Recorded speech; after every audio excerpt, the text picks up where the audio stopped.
ఎంతో సంతోషం మరలా తిరిగి రావడం మీ మధ్యలోకి. మీరందరూ కూడా నా గురించి ప్రార్థన చేస్తున్నారని నేను విశ్వసిస్తున్నాను. ఆ ప్రార్థనే మరలా తిరిగి నన్ను పిల్లలు తీసుకొని వచ్చిందనుకో నేను నమ్ముతున్నాను. నా గురించి ప్రార్థన చేసిన ప్రతి ఒక్కరికి ఎన్నో వందనాలు. నేను రోజు మీ గురించి ప్రార్థన చేస్తున్నాను. పేరు పేరున చేయలేకపోయినా సంఘం గురించి ప్రతిరోజు ప్రార్థనలో జ్ఞాపకం చేసుకుంటూనే ఉంటారు. మంచిది. మనమందరం కూడా సంతోషించదగిన దినములలో మనం ఉన్నాం. ఈ రోజుల్లో అందరూ కూడా క్రిస్మస్ యొక్క సంబరాలు జరిగించుకుంటూ ఉంటారు. అందరూ సంతోషించే కాలం. క్రైస్తవులందరూ కూడా రకరకాలైన సంబరాలతోటి, రకరకాలైన ప్రార్థనలతోటి, చిన్నపిల్లలు వారి యొక్క నృత్యాలతోటి, అదేవిధంగా వారి యొక్క నాటకములతోటి దేవుని మహిమపరుస్తూ, అనేకులను దేవుని వైపునకు ఆకర్షిస్తూ, అనేకులకి దేవుని యొక్క ప్రేమను తెలియజేస్తూ, కొంచెం ధనం ఉన్నవారు ఇతరులకు సహాయం చేస్తూ ఎంతో సంతోషించే దినములు ఇవి. గడిచిన నెల నుంచి దేవుని మందిరాలలో ఎక్కడ మనం చూసినా కూడా క్రిస్మస్ యొక్క వర్తమానాలు, దేవుని పుట్టుకను గురించిన సందేశాలు, దేవుని క్రిస్మస్ లో ఉన్న దీవెనలు, రకరకాల విధములుగా అనేకమైన వర్తమానాలు మనం వింటూ ఉన్నాం, వస్తూ ఉన్నాం. నేను కూడా ఈ క్రిస్మస్ లో ఉన్న ఒక గొప్ప సందేశాన్ని మీ ముందుకు తీసుకురావాలని దేవుని ద్వారా ప్రేరేపించబడిన వాడినై మీ మధ్యలో నిలబడటం జరిగింది. సహజంగా మానవుని యొక్క నైజం ఏమిటంటే ముందు సొంతగా ప్రయత్నం చేస్తాం. ఏదైనా పని చేయాలనుకున్నప్పుడు ముందు మనం ఆలోచిస్తాం ఏం చేయాలి దాని గురించి. ఒక బిజినెస్ స్టార్ట్ చేయాలనుకున్నాం. ఆ బిజినెస్ గురించి రకరకాల విధములైన సమాచారాలన్నీ సేకరిస్తాం. దానిలో పెట్టుబడి ఎంత పెట్టాలి, ఏ ప్రదేశంలో పెడితే మనకు లాభసాటికరమది, ఏ విధమైన ప్రోడక్ట్ని మనం తీసుకుంటే మనకి ఎక్కువ ఆదాయం వస్తుంది, ఎక్కడ కొనుక్కుంటే మనకు తక్కువగా దొరుకుతుంది, ఎలాగో దానిని మెయింటైన్ చేయాలి, ఒకవేళ కూరగాయలు అయితే పచ్చివి కొనాలా, అనుభవం ఉన్న వాళ్ళ దగ్గరికి వెళ్ళి కొంత రకరకాలైన సమాచారాన్ని సేకరించి ఆ యొక్క వ్యాపారంలోని మనం దిగుతాం. లేదా అనుభవం ఉన్న వాళ్ళ ద్వారా కొద్ది స్నేహాన్ని చేసి వారి దగ్గర నుంచి కొంత సమాచారాన్ని గ్రహిస్తాం. గ్రహించిన తర్వాత అప్పుడు మనం పనిలోకి దిగుతాం. దిగి కొన్ని దినములకి ఆ వ్యాపారం అయితే ఏమైందంటే కొన్ని రోజులు బాగానే నడిచింది, కొన్ని రోజులేమో సక్రమంగా నడవదు. అది ఏ వ్యాపారం అయినా సహజం, ఏ పని అయినా సహజం. అన్ని రోజులు మంచిగా ఉండవు. ఎంత కోటీశ్వరుడు వ్యాపారం చేసి జరిగించినా అన్ని రోజులు లాభసాటికరంగా జరగవు. అది వ్యాపారంలో ఉన్న నైజం. ఒకరోజు లాభం చూస్తాం, ఒకరోజు నష్టం చూస్తాం. ఒకరోజు ఆ పెట్టుబడి చూసి ఇంటికి వెళ్తాం, ఒకరోజు సంతోషిస్తాం, మరొక రోజు దుఃఖంతో బయటికి వెళ్తాం. మానవునికి ఉన్న నైజం ఏమిటంటే ముందు తన సొంతగా ఆలోచించి ముందుకు వెళ్ళి ఏదో జరగరానిది జరిగినప్పుడు బాధపడి, దిగులు పడిపోయి, కృంగిపోయి, కుషించిపోయి ఇక నేను దేనికి పనికిరాను అనుకునే స్థాయికి వెళ్ళినప్పుడు దేవుడు గుర్తొస్తాడు. అప్పుడు వచ్చి దేవుడి దగ్గరికి వచ్చి మాట్లాడతాడు దైవజనుడితోటి, అయ్యా ఇట్లా వ్యాపారంలో నష్టం వచ్చింది, ఇల్లు కట్టుకున్న అప్పుల పాలైపోయాం, అప్పుల పాలైపోతే ఇంకా అప్పులు కట్టలేక ఇబ్బంది పడుతున్నాం, బాధలన్నీ భరించలేకపోతున్నాం, భారాల్లో మునిగిపోయాం. అవునా కాదమ్మా? దేవుడి మందిరానికి వచ్చిన బిడ్డలు అందరూ చెప్పే మాటలు ఇవే. అవునా కదా? అయ్యా అప్పుల పాలైపోయాం, నష్టపోయాం, దిగజారిపోయాం, దిగులు పడిపోయి ఉన్నాం, అవమానంతో నిండిపోయి ఉన్నాం, ఆస్తి కోల్పోయాం, అంతస్తు కోల్పోయాం, ఐశ్వర్యం కోల్పోయాం, అందం చందాలు కోల్పోయాం, పేరు కోల్పోయాం, ఎవరు మమ్మల్ని పలకరించడం లేదు. ఏం చేయాలి? కోల్పోయిన పరిస్థితుల్లో దేవుని దగ్గరికి వచ్చి వెతుకుతారు. అసలు కోల్పోవడానికి కారణం ఏంటని మనం ఒకసారి కానీ గ్రహించినట్లయితే, మొదట దేవుడిని వెతకపోవడమే కోల్పోవడానికి కారణం.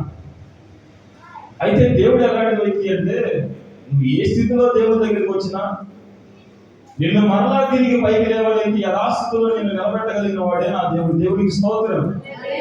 నిన్ను యథాస్థితిలో నీకు మరలా తీసుకుని వచ్చి అదే స్థానంలో మరలా నిన్ను గొప్ప స్థితిలోనికి తీసుకొచ్చి ఇంతకు ముందు ఉన్న ఘనత కంటే, ఇంతకు ముందు ఉన్న ఐశ్వర్యం కంటే, ఇంతకు ముందు ఉన్న మంచి పేరు కంటే, ఇంతకు ముందు ఉన్న ధన్యత కంటే అధికమైన రెట్టింపైన మేలును మరలా నీకు అనుగ్రహించి మరలా నేను అందరిలో ఒక మేలైన వ్యక్తిగా నిలబెట్టగలిగే వాడే నా దేవుడు. దేవుడికి స్తోత్రం. హల్లెలూయా. అయితే బైబిల్ గ్రంథంలో మనం ఒకసారి గమనించినట్లయితే, దేవుడు ఈ లోకంలోకి వచ్చిన సమాచారాన్ని అనేక మంది విన్నారు. వారిలో మొదటగా సమాచారాన్ని వినవారు చాలా మంది వ్యక్తులు ఉన్నారు. పుట్టక ముందు దేవుని దూత మరియతో మాట్లాడిన పిదప ఎలిజబెతుతో మాట్లాడిన పిదప క్రీస్తు జననము జరిగిన తర్వాత తూర్పు దేశంలో జ్ఞానులతో డైరెక్ట్ గా దేవుని దూత మాట్లాడినట్టుగా మనం చూడము. కానీ దేవుని నక్షత్రము సైన్ లాంగ్వేజ్ లో వాళ్ళతో మాట్లాడుతుంది, సైగ ద్వారా వారితో మాట్లాడినట్టుగా మనం చూస్తాం. ఈ దేవుని ద్వారా మాట్లాడబడిన ఈ జ్ఞానులు తమ జీవితంలో ఏ విధముగా తమ సొంత ఆలోచనను పాటించి, తమ సొంత జ్ఞానాన్ని అనుసరించి, తమ ఆలోచనని, తమ అనుభవాన్ని, తమ జ్ఞానాన్ని వారి ముందు పెట్టుకొని ఏ విధమైన నష్టాన్ని తమ జీవితంలో చూచారో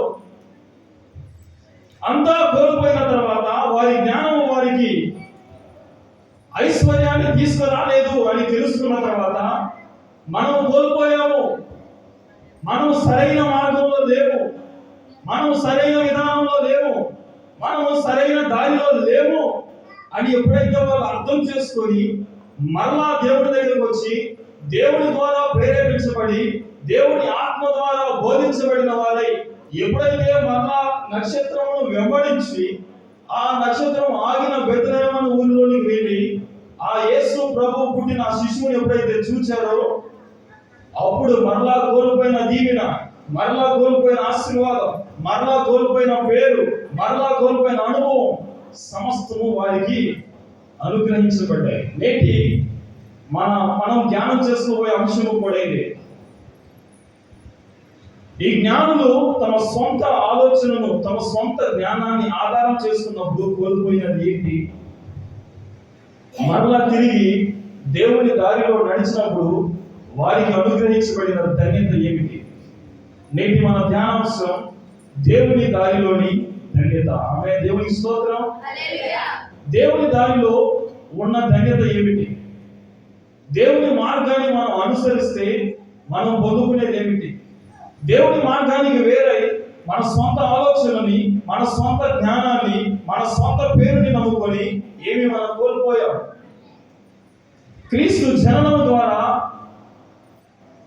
బోధింపబడిన జ్ఞానులు దేవుని మార్గాన్ని వెంబడించిన తర్వాత ఏమి తమ జీవితంలో సంపాదించుకున్నారు అనే విషయాన్ని ఈ దినమున మనం ధ్యానం చేసుకొని ముందుకు వెళ్దాం. బైబిల్ గ్రంథంలో నుండి మత్తయి రాసిన సువార్త 2వ అధ్యాయము 1 నుండి 12 వచనాలు చదువుకుంటాం. చదవండి కంటిన్యూస్ గా. ఇదిగో తూర్పు దేశపు జ్ఞానం నిలిచిన వాడికి వచ్చి యూదుల రాజుగా పుట్టిన వాడు ఎక్కడున్నాడు? తూర్పు దిక్కున మేము ఆయన నక్షత్రము చూచి ఆయన పూజింపవచ్చునని చెప్పిరి. హేరోదు రాజు ఈ సంగతి విన్నప్పుడు అతడు అతనితో కూడా యెరూషలేము వారందరూ కలవరపడిరి. కాబట్టి రాజు ప్రధాన యాజకులను ప్రజల నుండి శాస్త్రులందరినీ సమకూర్చి క్రీస్తు ఎక్కడ పుట్టినని వారిని అడిగారు. అందుకు వారు యూదయ బెత్లెహేమనే ఏలయనగా యూదయ బెత్లెహేమా, నీవు యూదా ప్రధానులలో ఎంత మాత్రం అల్పమైన దానికి కాదు, ఇశ్రాయేలును నా ప్రజలను పరిపాలించు అధిపతి నీలో నుండి వచ్చును అని ప్రవక్త ద్వారా రాయబడిన అని. అంతటా హేరోదు ఆ జ్ఞానులను రహస్యంగా పిలిపించి ఆ నక్షత్రము కనబడిన కాలము వారి చేత పరిష్కారంగా తెలుసుకొని, మీరు వెళ్ళి ఆ శిష్యుని విషయమై జాగ్రత్తగా విచారించి తెలుసుకొనగానే నేను వచ్చి ఆయన పూజించినట్టు నాకు వర్తమానం పెట్టని చెప్పి వారిని బెత్లెహేమునకు పంపిదు. వారు రాజు మాట విని బయలుదేరిపోవచ్చుండగా ఇదిగో తూర్పు దేశంలో వారు చూసిన నక్షత్రము ఆ శిష్యుల చోటికి మీదుగా వచ్చి నిలిచే వరకు వారికి ముందుగా నడిచెను. వారు ఆ నక్షత్రమును చూసి అత్యానందభరితులై ఇంటిలోనికి వచ్చి తల్లి అయిన మరియను ఆ శిష్యులను చూసి సాగిలపడి ఆయనను పూజించి తమ బిడ్డలు విప్పి బంగారమును సాంబ్రాణిని గోధుమను కానుకలుగా ఆయన సమర్పించింది.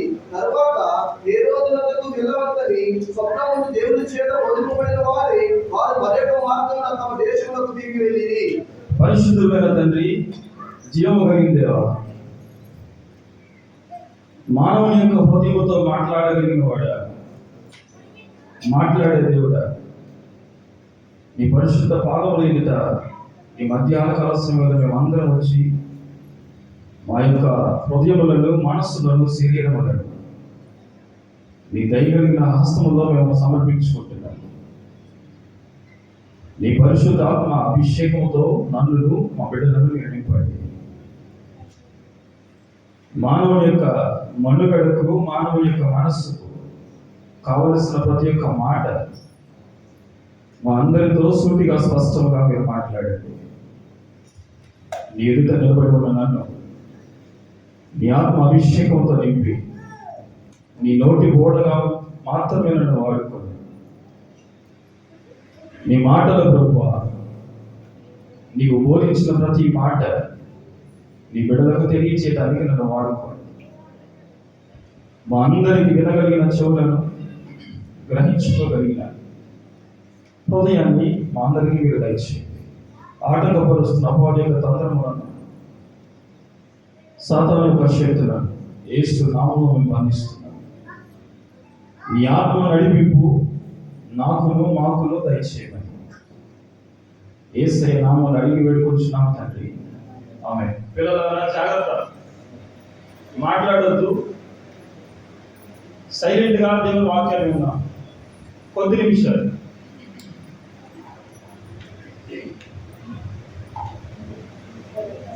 చదువుకున్న వాక్య భాగాన్ని మనం అందరం చాలా జాగ్రత్తగా గ్రహించాం. ఇక మీ పిల్లల పుస్తకాల పక్కన పెట్టి కొద్ది నిమిషాలు దేవుని ఒక వాక్యాన్ని వినడానికి ప్రయత్నం చేద్దాం. దేవుని యొక్క పుట్టుక అనేకులకు సమాచారాన్ని అందించినది. దానిలో భాగంగా తూర్పు దేశమున యాకోబులో ఒక నక్షత్రము ఉదయించును అనే ఒక యొక్క ప్రవచనము నెరవేర్పుగా ఆకాశములో ఉన్న నక్షత్రములలో ప్రత్యేకమైన నక్షత్రము ఒకటి వెలిసింది. ఈ నక్షత్రమును చూసిన తూర్పు దేశపు జ్ఞానులు కొందరు, ఎందరో బైబిల్ గ్రంథం రాయబడి బైబిల్ గ్రంథం తేటగా తెలియచేయలేదు, కానీ బైబిల్ యొక్క చరిత్రకారులు దానిని గ్రహించి తత్వంలో నుంచి బయటకు తీసుకొచ్చిన సారాంశం ఏమిటంటే, వారు వాళ్ళకు అనుగ్రహించిన బహుమతులను బట్టి, బంగారము, సాంబ్రాణి, బోలములను బట్టి ఒకవేళ ముగ్గురు వచ్చి ఉంటారు, 3 రకాలైన బహుమతులు సమర్పించారు కాబట్టి అనే కన్క్లూజన్లకు వాళ్ళు వచ్చి కొందరిని ఎందరుగా మార్చారంటే ముగ్గురుగా అన్నారు. ఒకవేళ కొందరు ఈ తూర్పు దేశపు జ్ఞానులు ఆకాశంలో ప్రత్యేకంగా కనబడిన ఈ నక్షత్రాన్ని చూశారు. ఈ నక్షత్రాన్ని చూసి వారు గ్రహించిన ఒక విషయం ఏమిటంటే, యూదులకి మరొక వ్యక్తి రాజుగా ఉండవలసిన వాడు పుట్టాడు అనే ఒక విషయాన్ని గ్రహించారు. జాగ్రత్తగా గమనించాలి ప్రియమైన దేవుని బిడ్డలారా. తూర్పు దేశమున వీరి యొక్క జ్ఞానంలోకి మించిన జ్ఞానులు మరొకరు లేరు. వీరు ఎంతటి జ్ఞానులు అంటే ఆకాశంలో ఏ మూలన ఏ చుక్క ఎక్కడ ఉన్నదో, ఏ చుక్కకు ఏ విధమైన అర్థమో వారికి సమస్తము తెలుసు. ఈ రాత్రి ఈ చుక్క ఎక్కడ పుట్టిందని, లేదు ఇంకొక రోజు ఆ చుక్క అక్కడ పడుతుందని, ఈ నక్షత్రం ఎక్కడ ఉంటుందని, ఈ నక్షత్రం ఎక్కడ ఉండవలసినది కాదు ఈ రోజు ఇంకొక చోట ఉండవలసినదని, ఈ నక్షత్ర జ్ఞానము ఆకాశంలో ఉండవలసిన సమస్త జ్ఞానం ఎరిగిన వారు ఈ తూర్పు దేశపు జ్ఞానం. ఇంగ్లీష్ లో చూస్తే ఆస్ట్రాలజీ అంటారు, అనగా జ్యోతిష్కులని ఈ పదంతో పిలుస్తూ ఉంటారు. సహజంగా జ్యోతిష్కులు పనిచేసే పని ఏమిటంటే నక్షత్రాలను చూపించి ఆ నక్షత్రాన్ని మీరు పుట్టారు, ఆ రాశిని నువ్వు పుట్టావు, ఈ నక్షత్రం నీ పేరు మీద పుట్టింది, ఈ నక్షత్రంలో నువ్వు పుట్టావు, ఇట్లాంటి వాటి అన్నింటిలో చూసి చూసి చూసి అనుభవం ఎక్కువైన వాళ్ళు ఈ తూర్పు దేశపు జ్ఞానం. లోకానుసారమైన జ్ఞానమే కాదు, దైవానుసారమైన జ్ఞానం ఏదో కొద్దో గొప్ప తెలిసిన వాళ్ళు. ఎలాగో చెప్పగలము అంటే నక్షత్రము యాకోబులో ఉదయిస్తుంది అనే ఒక జ్ఞానాన్ని కలిగిన వాళ్ళు. ఈ నక్షత్రమును చూసిన వెంటనే వీళ్ళు అనుమానపరచబడినట్టుగా కానీ సందేహించినట్టుగా కానీ మనం చూడం. నక్షత్రమును చూసిన వెంటనే వీరిలోనికి వచ్చిన ఒక ఆలోచన ఏమిటంటే యూదులకు రాజుగా ఒక వ్యక్తి పుట్టాడు. దీనిని బట్టి మనం గ్రహించవలసిన విషయం ఏమిటంటే దైవ జ్ఞానం కూడా ఏదో కొద్దో గొప్ప తెలిసిన వాళ్ళు ఈ యొక్క తూర్పు దేశపు జ్ఞానులు. లోకంలో చాలా జ్ఞానం సంపాదించారు, లోక జ్ఞానంలో గోల్డ్ మెడల్స్ అయిపోయారు. దైవ జ్ఞానాన్ని కూడా కొద్దిగా సంపాదించుకున్నారు, శాస్త్ర జ్ఞానాన్ని సంపాదించారు. ఇంత జ్ఞానాన్ని సంపాదించిన ఈ జ్ఞానులు తూర్పు దేశాన ఈ నక్షత్రమును చూచి మొదట వీళ్ళు ఏమి చేశారు అంటే తమ బిడ్డలన్నింటినీ సర్దుకొని, తమ గాడిదల మీద తమ యొక్క బట్టలన్నీ సర్దుకొని చకచక ఎక్కడికి వెళ్ళిపోయారంటే హేరోదు రాజైన యోదయ బెత్లెహేముకి రాజుగా ఉన్న హేరోదు యొక్క ప్యాలెస్కి వెళ్ళిపోయారు. హేరోదు యొక్క కోటకి నగరకి వెళ్ళిపోయి హేరోదుతో అడుగుతున్నారు, యూదుల రాజుగా పుట్టినవాడు ఎక్కడ ఉన్నాడు? బైబిల్ గ్రంథం ఎక్కడగా మనకు అక్కడ కనబడలేదు, కానీ ముందు వాళ్ళు చూసి అక్కడికి వెళ్ళినట్టుగా 2వ వచనాన్ని మత్తయి రాసిన సువార్త 2వ అధ్యాయం 2వ వచనాన్ని, మత్తయి రాసిన సువార్త 2వ అధ్యాయం 7వ వచనాన్ని మనం చూసినట్లయితే మనకు చాలా స్పష్టంగా కనబడింది. అక్కడ ఆయన మాట్లాడతారు, ఆయన నక్షత్రములను చూచి ఆయనను పూజింప వచ్చామని వాళ్ళు హేరోదుతో మాట్లాడుతున్నారు. అనగా ఈ హేరోదు దగ్గరికి వీరు రాకముందే ఏం చేశారు? హేరోదు దగ్గరికి వీరు రాకముందే నక్షత్రాన్ని చూచారు. నక్షత్రాన్ని చూసిన తర్వాత వీళ్ళు చేసిన మొట్టమొదటి పని ఏమిటంటే హేరోదు దగ్గరికి వెళ్ళిపోయారు. గ్రహించని ప్రియమైన దేవుని బిడ్డలారా, యూదులకు రాజుగా ఒక వ్యక్తి పుడతాడు అనే విషయాన్ని వీరు తెలుసుకున్నారు, కానీ ప్రవచనాల్లో నుంచి వీళ్ళు గ్రహించారు. కానీ గ్రహించిన వీరు ప్రవచనాలను వివరించి ప్రవచనాలను తీసి చదవడానికి ఇష్టపడకుండా తమ స్వంత జ్ఞానాన్ని అనుసరించి యూదులకు రాజుగా ఉన్న హేరోదు యొక్క కోటలోకి ప్రవేశించారు. అనగా ఈ జ్ఞానులు తమ జ్ఞానాన్ని అనుసరించి, సొంత అనుభవాన్ని అనుసరించి, సొంత అనుభవం నుంచి యూదులకు రాజు ఎక్కడో పడ్డాడు, ఈ యోదయలో, ఈ గలిలయలో, మనకు తెలియని ప్రదేశంలో ఈ రాజు పుట్టాడు. రాజు పుడితే ఎక్కడ పుట్టాలి అంటే ఆ రాజు రాజ్యంలో, ఆ రాజు ప్యాలెస్ లో మాత్రమే పుడతాడు, ఆ ఇంద్ర భవనంలో మాత్రమే పుడతాడు, ఆ భవనంలో మాత్రమే ఆయన ఉదయిస్తాడు, ఆ రాజ్యంలో మాత్రమే ఆయన పుడతాడు. కాబట్టి మనం అక్కడికి వెళ్ళిపోతామండి.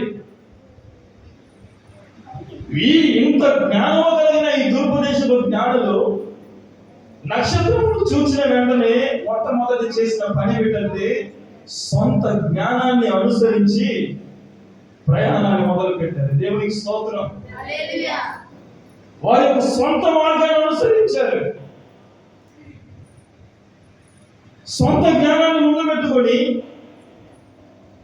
సొంత డెస్టినేషన్ ముందు పెట్టుకొని ప్రయాణాన్ని ప్రారంభించారు. వీరు ప్రయాణం చేసేటప్పుడు వీరి యొక్క ఆలోచన ఒకటే, హేరోదు రాజ్యంలో ఉన్న రాజు యొక్క ప్యాలెస్ లోకి మనము ప్రవేశించాలి. ఎందుకంటే అక్కడ ఉండబోతున్నాడు, అక్కడే మనం వెళ్ళబోతున్నాం. సొంత జ్ఞానాన్ని అనుసరించిన జ్ఞానులు వీళ్ళు. నక్షత్రము కనబడిన వెంటనే వీళ్ళు చేసింది ఏంటంటే వారి యొక్క జ్ఞానాన్ని ముందు పెట్టారు, వారి యొక్క అనుభవాన్ని ముందు పెట్టి హేరోదు కోటలోనికి ప్రవేశించడానికి ప్రయత్నం చేశారు. ఈ సొంత జ్ఞానాన్ని మీరు అనుసరించి హేరోదు కోటలోకి మీరు వెళ్ళారు. హేరోదు కోటలోకి వెళ్ళిన తర్వాత హేరోదు అడుగుతున్నారు, ఎందుకు వచ్చాడు ఇక్కడికి? యూదుల రాజుగా పుడతాడని ఒక వ్యక్తిని గురించిన వార్త మేము విన్నాం. దానికి ఆనవాలుగా మేము తూర్పు దేశంలో మేము ఆయన యొక్క నక్షత్రమును చూచాం. సొంత జ్ఞానాన్ని అనుసరించిన వ్యక్తుల జీవితం ఎలా ఉంటుందంటే సరైన గమ్యస్థానం వాళ్ళకి ఉండదు. వారు అనుకుంటున్నారు కానీ వారిది గమ్యస్థానం అదని, అది వారి గమ్యస్థానంగా నిలబడటం వారి జీవితంలో వాళ్ళు చూడలేకపోతున్నారు. ఈరోజు జ్ఞానుల జీవితంలో నుంచి మనం గమనిస్తే సొంత జ్ఞానాన్ని అడ్డు పెట్టుకొని మన యొక్క ప్రయాణము హేరోదు రాజు యొక్క రాజ్యము అని ఒక గమ్యాన్ని వాళ్ళు ముందు పెట్టుకున్న ప్రయాణాన్ని ప్రారంభించారు. చివరికి వారి గమ్యస్థానము వారికి గమ్యముగా మారలేదు, కానీ వారి జీవితంలో అది ఒక నిరాశను తీసుకొచ్చి పెట్టింది. దేవునికి స్తోత్రం. ఈరోజు దేవుని యొక్క వాక్యం మాట్లాడుతుంది. అనేక మంది బిడ్డలు కూడా ఈ రోజుల్లో వారు చేస్తున్న పని ఏమిటంటే దేవుడి కార్యాల వాళ్ళ చెవును పడిన వెంటనే, దేవుడి యొక్క కార్యంలో ఉన్న మేలు వాళ్ళ జీవితంలో జరిగిన వెంటనే, దేవుడి ద్వారా వచ్చిన మేలు ఆశీర్వాదంలో వాళ్ళు రుచి చూసిన వెంటనే వారు చేస్తున్న మొట్టమొదటి పని ఏమిటంటే వారి జ్ఞానాన్ని, వారి మార్గాన్ని, వారి ఎదుట ఏ దారి కనబడితే ఆ దారిని వారు అనుసరిస్తూ ఉన్నారు. ఆ రోజు తూర్పు దేశపు జ్ఞానులు కూడా యాకోబుల నక్షత్రమును చూసిన వెంటనే చేసిన పని ఏమిటంటే సొంత జ్ఞానాన్ని అనుసరించి వెళ్ళారు. సొంత జ్ఞానాన్ని అనుసరించారు, సొంత మార్గాలను ఎంచుకున్నారు, సొంత నిర్ణయాలను తీసుకున్నారు. సొంతగా దేవుని యొక్క ఇన్వాల్వ్మెంట్ ఏమీ లేదు, అందులో దేవుని కార్యం ఏమి లేదు, దేవుడిని అడుగుదామా లేదా అనే ఆలోచన ఏమి కూడా లేదు. ఇది మనకు తెలుసు, మనం అన్ని అనుభవించిన వాళ్ళం, మనం అనుభవజ్ఞులం. మనకు తెలియనిది ఏముంటది, మనకు తెలియని విషయం ఏముంటది, మనకు తెలియని ప్రదేశం ఏముంటది. అనేక మంది విశ్వాసుల జీవితంలో నేడు చూస్తున్న పరిణామాలు కూడా ఇవే. క్రైస్తవులుగా పిలువబడుతున్న వారు దేవుని మార్గములను అనుసరించి నడవలసినది పోయి, మనమంతా తెలుసుకున్నాం, మనకంతా తెలిసింది, మనకంతా వచ్చేసింది, మనకంతా అర్థమైపోయింది, ఇక మనకు తెలియని వాక్యాలు బైబిల్లో లేవు, మనకు తెలియని విశేషాలు బైబిల్లో లేవు, మనకు తెలియని ఆత్మీయత క్రైస్తవ్యంలో లేదు. మనకు తెలియని ఏముంది? 14 సంవత్సరాల నుంచి, 25 సంవత్సరాల నుంచి, 50 సంవత్సరాల నుంచి భక్తి చేస్తున్నాం. భక్తి అనుభవాన్ని అడగబెట్టుకొని దేవుని కార్యాలను కూడా పక్కన పెట్టి సొంత జ్ఞానమును ఆధారం చేసుకుని ప్రయాణిస్తున్న క్రైస్తవులు అనేకులను మనం చూస్తున్నాం. నేటి దినములలో ఈ యోధా దేశములో, యోధా రాజ్యములో ఈ హేరోదు ప్యాలెస్ లో అడుగుపెట్టిన ఈ తూర్పు దేశపు జ్ఞానులు చేసిన పని కూడా అదే.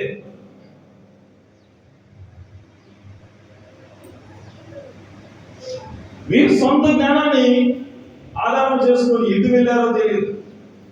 ఒకరోజు ఆదాము కూడా చెట్టు చాటు నుండి దేవుడు అడుగుతుంది, ఆదామా ఎక్కడున్నావు? ఆదామా ఎక్కడ ఉన్నావు? ఆదాము ఇచ్చిన జవాబు ఏమిటంటే, ఏమన్నాడు? ఆదాము ఇచ్చిన జవాబు ఏమిటి? ఆదామా ఎక్కడ ఉన్నావు అని దేవుడు పిలిచినప్పుడు ఆదాముని ఆదికాండం 3వ అధ్యాయంలో ఆదాము ఇచ్చిన జవాబు ఏమిటి? ఏమన్నాడు ఆదాము? చెప్పండి. తూర్పు నుంచి జ్ఞానంలో చదువుతారు నా సైడ్ దగ్గర. చెప్పండి, ఆదాము ఏమన్నాడు? బిగ్గరగా చెప్పాలి ఒకసారి. ఎక్కడున్నాడు అన్నాడు? అందరూ కూడా.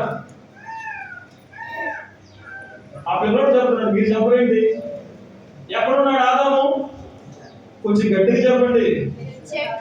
చెట్టు చాటు అన్నాడు. చెట్టు చాటు ఏం పనండి ఆదాముకి? దేవుడు ఆదాముని ఎక్కడ ఉన్నామన్నాడు?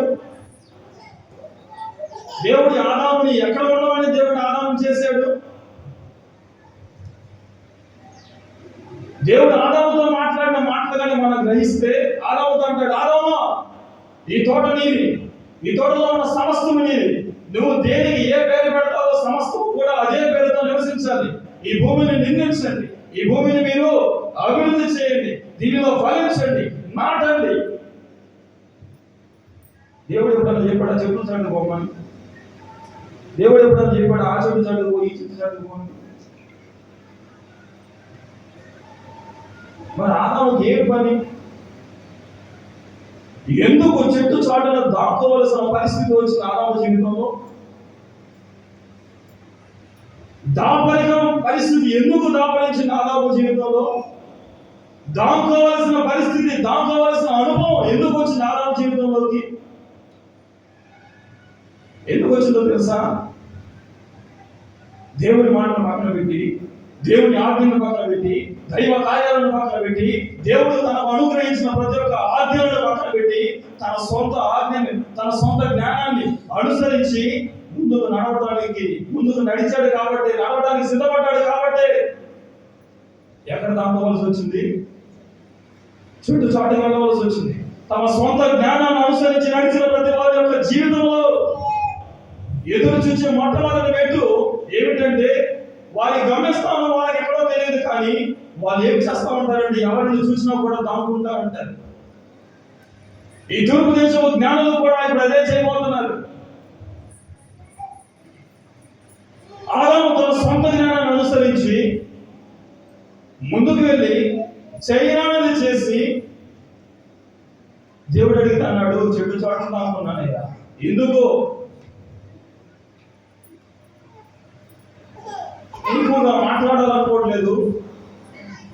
చెట్టు గురించి, చెట్ల చాటుల గురించి అనేకమైన వర్తమానాలు, అనేకమైన అనుభవాలు మనం మాట్లాడుకోవచ్చు. నేటి దినములలో మనం జాగ్రత్తగా గమనించినట్లయితే క్రైస్తవ బిడ్డలు, దేవుని బిడ్డలు కాని వారు ఎక్కడ ఎక్కువగా కనబడుతున్నారంటే చాటు ప్రదేశాల్లో కనబడుతున్నారు. అరే కారణం ఏమిటి? వెలుగులో ఉండవలసిన నీవు, వెలుగులో నడవలసిన నీవు, వెలుగు జాబితాలో ఉండవలసిన నీవు, వెలుగులో మాట్లాడవలసిన నీవు, వెలుగులో ఉండి నలుగురిని నడిపించవలసిన నీవు చీకటి మార్గములలో, చీకటి ప్రదేశాలలో, చీకటి సమానమైన కార్యాలలో, చీకటి దాపరిస్తున్న పరిస్థితులలో నీవు, నీ బిడ్డలు, నీ కుటుంబాలు, నీ జీవితాలు ఉండడానికి కారణం సొంత జ్ఞానాన్ని అనుసరించి ముందుకు వెళ్ళడమే. ఈరోజు ఎందుకు నలుగురి చాటున దాక్కోవాల్సిన పరిస్థితి? ఎందుకు దాపరికమైన జీవితం? ఎందుకు దాచిపెట్టే అనుభవం? ఎందుకు చాటు చేసుకునే అనుభవం? ఎందుకు అంటే దేవుడి కారణాల పక్కన పెట్టి సొంత జ్ఞానాన్ని అనుసరించి, సొంత ఆలోచన ముందు పెట్టుకొని, మన ఇష్టం వచ్చింది చేసి, మన ఇష్టం వచ్చిన మార్గంలోకి వెళ్ళి నడిచి చూడరానిది చూడటం వల్ల చాటు వెళ్ళిపోవాల్సిన పరిస్థితుల్లో మనం చూస్తున్నాం నేటి దినంలో. కొంతమంది వారి మొహం చూపించడానికి ఇష్టపడరు. ఏం చేస్తారు తెలుసా? మెండుగా వేసుకుంటారు. ఎందుకు అంటే చూపించలేక. కొంతమంది అంటారు, ఏ మొహం పెట్టుకొని బయటకు రమ్మంటారు. ఇంత జరిగిన తర్వాత, ఇంత అయిన తర్వాత ఏ ముఖం పెట్టుకొని మీరు మరలా ఎవరు చేసుకున్నారు? ఎవరు చేశారు ఇదంతా? 100కు 80% మానవుడు తనకై తాను చేసుకున్నదే. మిగతా 20% అంటే సాతాను వాడు ఉంటాడు. వాడు పరీక్షిస్తూ ఉంటాడు ఒక్కొక్కరిని. వాడు చేసే కార్యాలు కూడా ఉంటాయి. ఈరోజు మనిషి ఎక్కడ దాక్కుంటున్నాడు అంటే చాటులో, చీకటిలో, వెలుగులో నడవడానికి కాదు ఇష్టపడుతుంది. మనం సహజంగా ప్రయాణంలో చేసేటప్పుడు చాలలో నుంచి చిన్న చిన్న లైట్లు కనపడతా ఉంటాయి. ఎప్పుడన్నా చూసారా? చిన్న చిన్న మంటలు లైట్లు కనపడతా ఉంటాయి. ఎవరుంటారో తెలుసా అక్కడ? ఎవరో కాదు, ఈ తాగుబోతు పిల్లలు ఉంటారు చూడండి. 15 సంవత్సరాల వాళ్ళు, 17 సంవత్సరాల వాళ్ళు, 20 సంవత్సరాల వాళ్ళు, ఈ 20 సంవత్సరాల లోపు బ్యాచే పెద్ద పెద్దలు ఉంటారు. పెద్ద పెద్దలు నేరు ఇంట్లోనే తాగుతారు. వాళ్ళకి అర్థమే ఉంది. ఈ ఇంట్లో భయం పెట్టిన పిల్లలు ఉంటారు కదా, సమాజానికి భయపడే పిల్లలు ఉంటారు చూడండి కొంతమంది. ఈ బ్యాచ్ అక్కడ తేలుతారు. ఎక్కడో తెలుసా? చీకటిలో, రాత్రిపూట చీకటి సంబంధమైన కార్యాలు జరిగే చోట, తాగుడికి అలవాటు పడిన పరిస్థితులలో ఈ బ్యాచ్ అక్కడ తేలింది. దేవుడు నిన్ను ఎక్కడికి పిలిచాడు అంటే 2 కొరింథీయులకు రాసిన పత్రికలో పౌలు మాట్లాడుతాడు, చీకటిలో నుండి నేను మిమ్మల్ని ఆశ్చర్యకరమైన వెలుగులోకి పిలిచాను అంటాడు. దేవుడు నిన్ను ఆశ్చర్యకరమైన వెలుగులో నిలబడమని పిలిస్తే, వెలుగులో నడిపిస్తానని దేవుడు నిన్ను వాగ్దానం చేసి నిన్ను నడిపిస్తే, ఈ రోజు నువ్వు ఎక్కడ ఉంటున్నావు అంటే, నాకు వెలుగు వద్దు, నాకు ఆశ్చర్యకరం వద్దు, నాకు ఆశీర్వాదం వద్దు, నాకు మేలు వద్దు, నాకు దీవెన వద్దు, నేను ఆ చెట్టు చాటుకే వెళ్తాను, నాకు ఆ చెట్టే కావాలి, నాకు ఆ చీకటి కావాలి, నాకు లోకమే కావాలి, నాకు ఏమి వద్దు. బాబు ఎందుకు నాన్న అంటే, లేదు నాకు ఆ లోకమే కావాలి, నాకు ఆ చెట్టు చాటునే బాగుంది. పందికి బాగా స్నానం చేయించి రెడీ చేసి సిద్ధు కొట్టి బంగారపు గొలుసు మెడలో వేసి రోడ్డు మీద తీసుకొస్తే అది నడిచిద్దా? నడిచిద్దా? ఏం చేసిద్దని మళ్ళా బొక్కలోనికి వెళ్ళి ఏమైంది? పొరలే. కుక్క తను కక్కిన వాంతులు చూచి మళ్ళా కుదురుగా ఉండగలదా? ఉండగలదా? ఉండలేదు. ఏం చేసిందో తెలుసా? మళ్ళా దాని దగ్గరికి వెళ్ళది. ఏం చేసింది? తిని చూసింది. ఎంత చీదరగా ఉందో చూడండి. ఏంటంటే ఈరోజు బ్రతుకులను కానీ మనం గమనిస్తుంటే అదే విధమైన చీదర దేవుడికి కూడా ఉంది. నా వెలుగులో నడవమని నేను వారిని పిలిస్తే నడుస్తున్న మార్గాలు ఏమిటి? అనుభవిస్తున్న కార్యాలు ఏమిటి? ఏ దేవుల్లో మనలో ఉండడానికి వారిని నేను తయారు చేస్తే ఈ ఎక్కడ నివసిస్తున్నారు? చెట్టు చాటులో బ్రతుకుతున్నారు. వెలుగులో నడిపిస్తానని నేను వారిని వెలుగులోకి నడిపిస్తే వాళ్ళు వెలుగును కాదని మాట్లాడారు. ఇక్కడ ఎక్కడికి వెళ్ళిపోయారు? చీకటిలోకి వెళ్ళిపోయారు. చెట్టు చాటులో జీవిస్తున్నారు. ఏమిటిది? ఈ తూర్పు దేశపు జ్ఞానంలో కూడా తమ సొంత జ్ఞానాన్ని అనుసరించి, తమ సొంత జ్ఞానాన్ని వారు ముందు పెట్టుకొని, తమ సొంత ఆలోచనలు వాళ్ళు అనుసరించి ఏ రోజు దగ్గరికి వెళ్ళిపోయి మాట్లాడుతున్నారు. యూదుల రాజుగా పుట్టవలసిన వాడు ఎక్కడ ఉన్నాడు?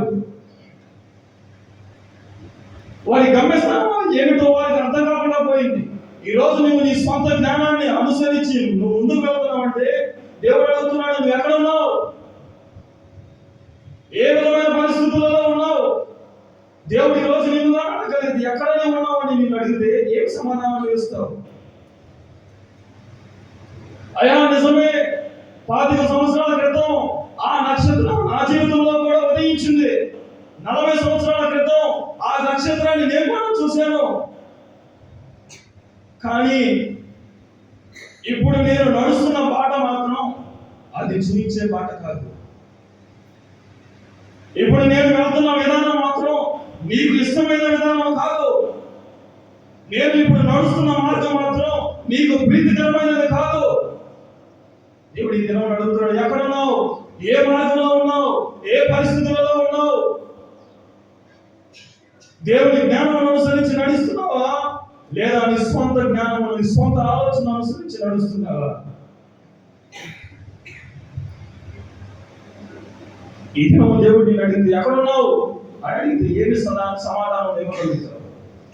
మొదటిది కన్ఫ్యూజన్. తమ సొంత జ్ఞానాన్ని అనుసరించిన జ్ఞానులు తమ జీవితంలో కన్ఫ్యూజన్ గురయ్యారు. రెండవది, సొంత జ్ఞానాన్ని అనుసరించిన జ్ఞానులు ఏ విధమైన ఇబ్బందులకు గురయ్యారో చూద్దామండి. 3వ వచనం.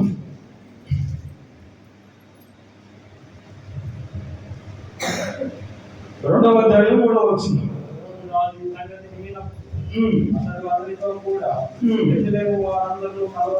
ఏం పడ్డారు? ఏం పడ్డారండి? ఎందుకు? ఈ జ్ఞానులు వచ్చి హేరోదుతో మాట్లాడినప్పుడు రెండవ కార్యం, హేరోదు రాజ్యంలో ఉన్న యెరూషలేములో ఉన్న అనేక మంది బిడ్డలు కూడా ఏమైపోయారో తెలుసా? కలవరానికి గురి చెందారు. కలవరం లేని వాళ్ళ జీవితంలో. ఎందుకు ఈ కలవరం? అనుసరించవలసిన మార్గాన్ని కాక సొంత మార్గాన్ని అనుసరించినందుకు ఈ కలవరం. మొదటిది ఎందుకు కన్ఫ్యూజన్ అంటే, అనుసరించవలసిన మార్గాన్ని కాక సొంత మార్గాన్ని, సొంత జ్ఞానాన్ని అనుసరించినందుకు ఏమైపోయారు? చిక్కుల్లో చిక్కబడ్డారు. రెండవది, అనుసరించవలసిన మార్గాన్ని కాక వేరొక మార్గాన్ని అనుసరించి దేనికి కారకులయ్యారు? వీళ్ళు కలవరానికి కారకులయ్యారు. హేరోదు రాజు అంటున్నాడు, యూదులుగా రాజు అంటున్నారు, నేను యూదులకు రాజుని, నేను రాజ్యాన్ని ఏమవలసిన వాడిని, నేను రాజు సింహాసనం మీద రాజుగా కూర్చోవలసిన వాడిని, నేను కాకుండా మరొకడు యూదులకు రాజుగా ఉండవలసినది, అది సంభవించేది కానే కాదు. అప్పటికే ఈ హేరోదు 9 మంది చంపాడు. ఈ హేరోదు ఎలాంటి వాడంటే, వాస్తవానికి యూదులను ఏలడానికి యోధా గోత్రంలో నుంచి మనుషులు బయటికి రావాలి. ఈ హేరోదు యోధా గోత్రంలో నుంచి వచ్చిన వ్యక్తి కాదు. ఈ హేరోదు ఏ గోత్రంలో నుంచి వచ్చిన వ్యక్తి అంటే ఎదోమీయుడు. ఎదోము అనగా ఏశావు. ఏశావు వంశంలో నుంచి వచ్చినవాడు. మన అందరికీ తెలిసిన ఏశావు యాకోబుడు. ఏశావేమో ఎదోమీయుస్ అంటారు, యాకోబుడేమో ఇశ్రాయేల్ అంటారు.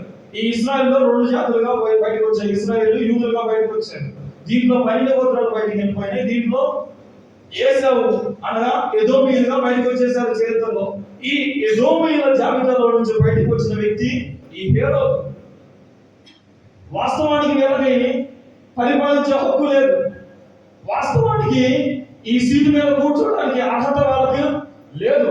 రాజులతో మంచి స్నేహాన్ని, సత్సంబంధాన్ని కుదుర్చుకొని ఏ రోజు రాజ్యాన్ని ఏదో విధంగా సంతరించుకునేటట్టుగా చేసి తన రాజ్యానికి అడ్డుగా వస్తున్న తన సొంత అత్తని, మామని, 3 పిల్లలని, తన సొంత ఇంట్లో ఉన్న మరొక 3 మొత్తం దాదాపు 9 మందిని హతమార్చాడు. ఎందుకో తెలుసా?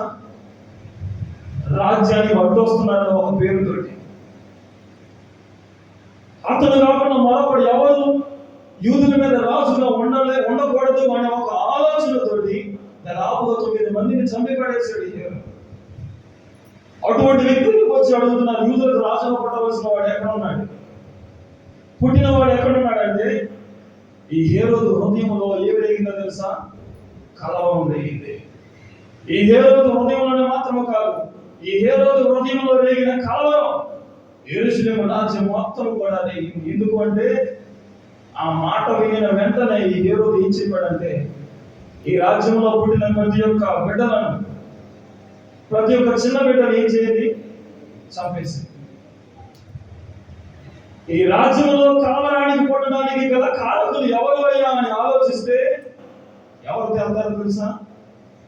ఎవరు? ఈ కలవరానికి కారకులు ఎవరు? ఎందుకు ఈ కలవరం రేగింది? రాజ్యంలో ఈ కలవరం రేగడానికి కారణం ఏంటి? సొంత జ్ఞానాన్ని అనుసరించి, సొంత మార్గాన్ని అనుసరించి సొంత ఆలోచనను అనుసరించి నడవడమే. ఈరోజు అనేక మంది అంటూ ఉంటారు సేమ్ ఇదే మాట. ఎందుకు ఇన్ని పరిస్థితులు నాకు, ఎందుకు అనరాని మాటలు అని అంటున్నారు? కారణం ఏమిటి? మరి ఏమిటో కారణం నువ్వే.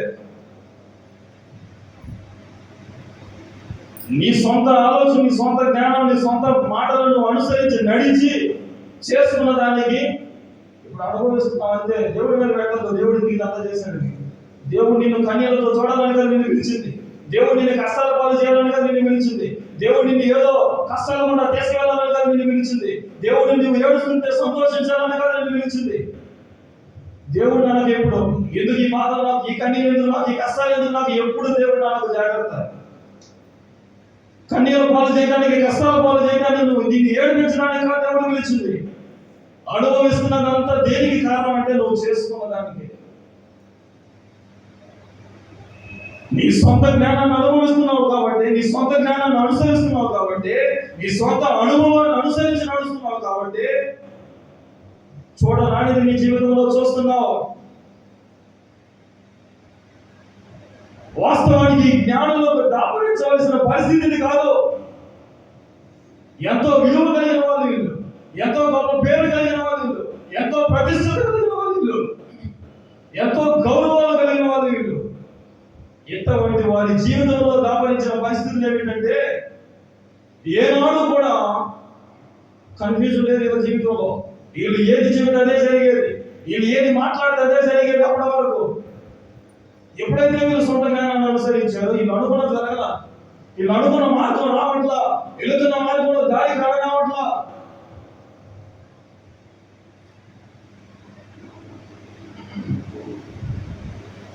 రెండవది, ఏ రోజు వీళ్ళ వల్ల ప్రజలు ఇబ్బంది పడలేదు. ఇబ్బంది పడి ఎప్పుడో పడి చంపేసి ఆ రోజు. ఏ రోజు వీళ్ళ వల్ల జనాలు ఇప్పుడు ఏడవలేదు. ఏ రోజు కుటుంబాలు వీళ్ళ వల్ల బాధపడలేదు.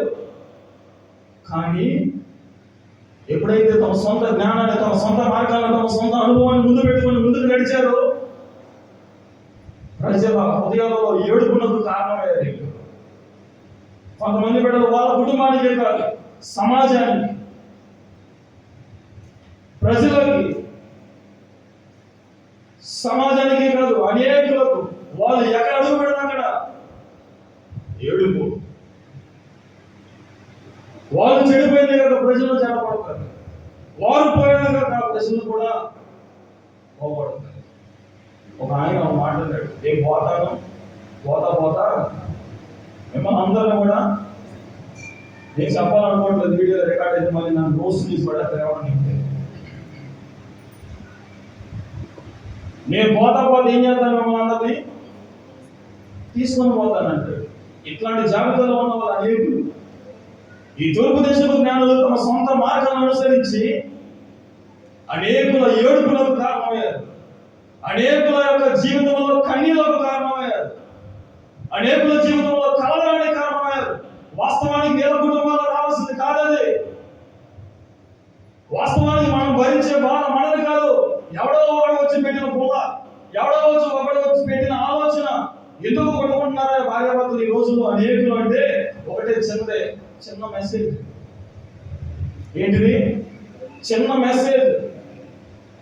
ఒకవేళ భర్తకు కానీ ఏదో ఒక స్త్రీ దగ్గర నుంచి కానీ మెసేజ్ వచ్చింది అంటే భార్య మొట్టమొదటిగా అడిగే ప్రశ్న, హక్కు భార్య అడగవలసింది. అడిగేది భార్య కాదైతే అది భార్య కాలంలో ఒక కవి. ఏంటిది? భార్య అడగనిదైతే అది భార్యే కాదన్నాడు. చెప్పేవాడు భర్త అయితే అతను భర్తే కాదన్నాడు. ఇంకోసారి అడగబోదా భార్య కాదంట. ప్రతి భార్యకు నా వాడు అడగడం. ప్రతి ఒక్క భార్య అడిగింది భర్తను ఏమిటి అడిగినప్పుడు భర్త చెప్పవలసిన బాధ్యత కలిగిన వాడు. చెప్పేవాడు భర్త అయితే వాడు భర్తే కాదు. అంటే ఇది ఏ భర్త కూడా సరైన ఆన్సర్ చెప్పడంట. మెసేజ్ పొందుకున్నప్పుడు చెప్పాలి కదండి. ఏంటమ్మా అన్న, ఏంటయ్యా తగ్గింది అనుకో చెప్పాలి కదా. ఏముందమ్మా, పలానా వ్యక్తి, పలానా మనిషి, ఇది కారణం, ఎందుకు చేశారు. మనోడు చెప్పడం పెట్టుకుంటున్నా ఎందుకు చెప్పాలంటాడు. ఆడే మొదలైంది. ఏంటిది? అనుమానం. అది కొద్దిగా పెనుభూతంగా మారింది. ఆ భూతం కొద్దిగా ఇద్దరిలో చేరింది. ఇద్దరిలో చేరి వీళ్ళిద్దరిని రెచ్చగొట్టింది. రెచ్చగొట్టి వీళ్ళిద్దరికి డెబ్యూటీ పెట్టింది. పిల్లల్ని ఆడియన్స్ గా తీసింది. ఈ ఆడియన్స్ చప్పట పడతారు. వీళ్ళిద్దరూ ఫైటింగ్ చేసుకుంటారు. మధ్యలో ఎంపైర్లు వస్తారు. ఎవరు ఎంపైర్లు ఎవరు వస్తారు? ఇది గంటలు అవుతారు.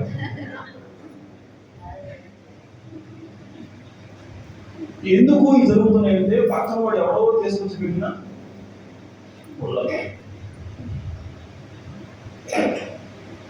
గ్రహించండి. భార్య అడగవలసిన అవుతుంది, భర్తకు చెప్పవలసిన బాధ్యత ఉంది. భార్య భర్తల మధ్యలో ఎప్పుడు ప్రవేశించగలనమ్మా? ఎప్పుడు ఎదగకండి. నేను రాత్రి ఎప్పుడు చెప్తున్నాను మామూలుగా, రాత్రి ఈరోజు ఉదయం చెప్తున్నాను. భార్యాభర్తలు గొడవ వచ్చినప్పుడు ఒకరి పక్క ఎప్పుడు మాట్లాడకండి, ఇద్దరు పక్కన మాట్లాడండి. ఎందుకు అంటే ఒకవేళ నువ్వు ఈ రోజు భర్త పక్కన మాట్లాడేవనుకో, రేపు భార్యాభర్తలు ఇద్దరు ఒకటయ్యి భార్య నీ మీద ఏం పెట్టిందో తెలుసా? కక్ష కట్టింది. ఒకవేళ నువ్వు భార్య పక్కన మాట్లాడేవానికి ఈ రోజు వాళ్ళిద్దరు ఒకటయ్యి భర్త నీ మీద ఏమవుతాడు? నేను ఆ రోజు అంటే ఈవిడ వచ్చి నా మీద ఇటు వాళ్ళిద్దరు ఒకటి అవుతారు రేపు. అది వేరే సంగతి, అది జగవేదికి సత్యం. నువ్వు ఒకళ్ళ పక్కన మాట్లాడావనుకో వాళ్ళు నీ మీద గొడవ అయిపోతుంది. అందుకే భార్య భర్త గొడవ వచ్చినప్పుడు ఇద్దరు పక్కన మాట్లాడండి తెలివిగా. దేవుడికి స్తోత్రం. భర్తని తిట్టు, భార్యని ఓదార్చు. భార్యని తిట్టు, భర్తకి సానుభూతి తెలియజేయి. చేతైతే ఇద్దరిని కొట్టు. ఎవరు ఏమనుకోరు. ఒకరిగా సపోర్ట్ చేసేవో జాగ్రత్త అయిపోయినట్టే. దేవుడికి స్తోత్రం. ఈరోజు ఎందుకు ఈ జరుగుతున్నాయంటే పరిస్థితులు పక్కన వారి జీవితంలో నుంచి వచ్చి పడిన పొందదు. జరగరాని కార్యాలు ఎక్కడో జరగడం వల్ల, ఉండకూడని పరిస్థితులు ఎక్కడో ఉండడం వల్ల, ఉండకూడని సహవాసాలు ఎక్కడో ఉండడం వల్ల, లేనిపోయి కార్యాలు ఎక్కడో చేయడం వల్ల వాటి ద్వారా వస్తున్న దాబరే కదా ఇవన్నీ. అనేకుల జీవితానికి కొంతమంది వారి జీవితంలో వస్తున్న కన్నీళ్లకు కారణంగా మిగిలిపోతుంటారు. ఈ తూర్పు దేశంలో జ్ఞానులు కూడా ఎలాగే తయారయ్యారు ఆ రోజు దేశానికి. నేనైతే ఆ రోజులో దగ్గరికి వెళ్ళి మొహాన్ని మూసేసేవాడిని. తెలిస్తే కొడతారో ఊరుకుంటారమ్మా మీరు? నీ బిడ్డను చంపడానికి కారణం ఆ జ్ఞానులే అని తెలిసిందనుకో ఊరుకుంటావా? ఏ తల్లైనా ఊరుకుంటుందా? ఏ తండ్రి అయినా ఊరుకుంటాడా? ఏ కుటుంబం అయినా ఊరుకుంటుందా? మన బిడ్డలను చంపడానికి కారణం ఎవరు? ఆ తూర్పు దేశాల నుంచి వచ్చిన ఆ జ్ఞానులు ఎవరికైనా తెలిసిందనుకో ఎవరైనా ఊరుకుంటారా? ఎవరు ఊరుకోరు. అందరూ ఎదుర్కొంటారు. ఆ రోజుల్లో రోమారాజ్యంలో ఉన్న ఆ సాంప్రదాయ ప్రకారం తలా ఒక రాయి తీసుకుని ఇసిరి కొట్టేస్తారు అన్నమాట. జాగ్రత్త. సొంత మార్గాన్ని అనుసరించి ఈరోజు నువ్వు ఏమవుతున్నావంటే నీ కుటుంబానికి కాదు, అనేక కుటుంబాలను ఏమవుతున్నావు తెలుసా? వారి కన్నీళ్లకు కారకుడుగా మిగిలిపోతున్నావు. నువ్వు ఒకవేళ తండ్రి అయినా కుమారుడైనా కొడుకైనా అత్తైనా మామైనా అమ్మైనా నాన్న ఎవరైనా సరే వాక్యం ఎవరికైనా ఒకటే. నిన్ను బట్టి ఒకరు ఏనాడు కూడా ఏడవకూడదని గుర్తుపెట్టుకో. నిన్ను బట్టి ఒకరు ఏనాడు కూడా దుఃఖించకూడదు, అది గుర్తుపెట్టుకో. నిన్ను బట్టి నీ కుటుంబాన్ని బట్టి ఏ కుటుంబం ఏడవకూడదు. నిన్ను బట్టి నీ కుటుంబాన్ని బట్టి ఏ కుటుంబం కన్నీరు కార్చకూడదు. ఒకటి కన్నీలకు నువ్వు కారకురాలుగా కాకూడదు. ఒకరి కుటుంబంలో ఉన్న కష్టానికి నువ్వు కారకుడుగా కాకూడదు. ఈరోజు దేవుడు మాట్లాడుతున్నాడు. కుటుంబాలకు కక్షలు తీసుకొచ్చి పెట్టేదానిగా నువ్వు ఉండకూడదు.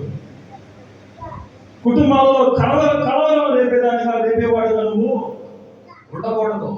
కుటుంబంలో కల్లోలాలు సృష్టించేవాడిగా నువ్వు ఉండకూడదు. సంఘంలో కలవరాలు రేపేవాడిగా రేపేదానిగా నువ్వు ఉండకూడదు. ఈ రోజులో సంఘాలే కాదు, దైవజనంలో కూడా కలవరాలు.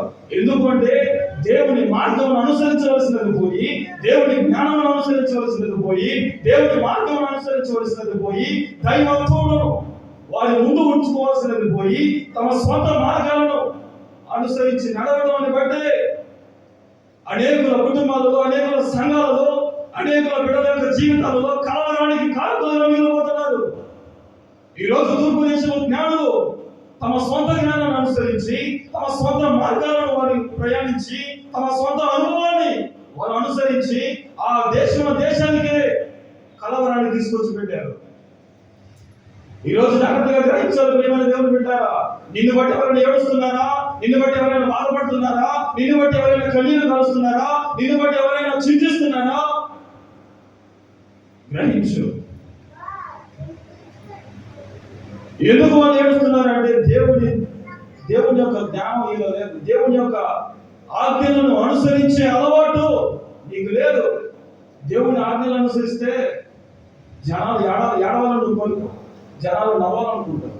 దేవుని ఆజ్ఞలను అనుసరించే ప్రతి ఒక్క వ్యక్తి జీవితంలో ఉండే ఒక కోరిక ఏమిటంటే అందరూ బాగుండాలనుకుంటారు, అందరూ మంచిగా ఉండాలనుకుంటారు, అందరూ సంతోషంగా ఉండాలనుకుంటారు, అందరూ సమాధానంగా ఉండాలనుకుంటాడు, ప్రతి కుటుంబం కట్టబడాలనుకుంటాడు. దేవుడు లేని జీవితం ఎలా ఉంటుందంటే అందరూ ఏడవాలి, అందరూ పాడైపోవాలి, అందరూ నాశనం అయిపోవాలి, అందరూ గొప్పగొలిపోవాలి, నేను బాగుండాలి, నేను మాత్రమే పైకి రావాలి.